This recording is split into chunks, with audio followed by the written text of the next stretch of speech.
2025 সাল প্রায় শেষ হতে চলেছে, তাই আমি প্রার্থনা করি মহান আল্লাহ যেন আপনাকে 2026 সালে সুস্থ ও অভাবমুক্ত রাখেন। সুস্থতা হলো সবচেয়ে বড় নেয়ামত, আর অভাবমুক্ত থাকার চেয়ে শান্তির আর কিছু হতে পারে না।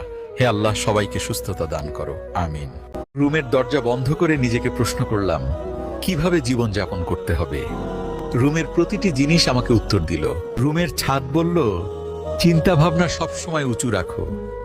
এসি বলল, সব সময় মাথা ঠান্ডা রাখো। ফ্যান বলল, কাজের জন্য ঘুরতে থাকো। ঘড়ি বলল, সময়ের মূল্য দিতে শিখো। ক্যালেন্ডার বলল, রুটিন মেনে চলো। পানি ব্যাগ বলল, ভবিষ্যতের জন্য সঞ্চয় করো। আয়না বলল, নিজের প্রতি যত্নবান হও। জানালা বলল, স্বপ্নের পরিধি বৃদ্ধি করো। দেয়াল বলল, অন্যের কষ্ট ভাগ করে নাও। কিছু কিছু মানুষ বলে, কপালে যা আছে তাই হবে। তাদেরকে বলি, পরিশ্রম করবা না, কষ্ট করবা না, মানুষকে এমনিতেই তোমাকে সম্মান করবে। আল্লাহ বলেছেন, মানুষ যতটুকু চেষ্টা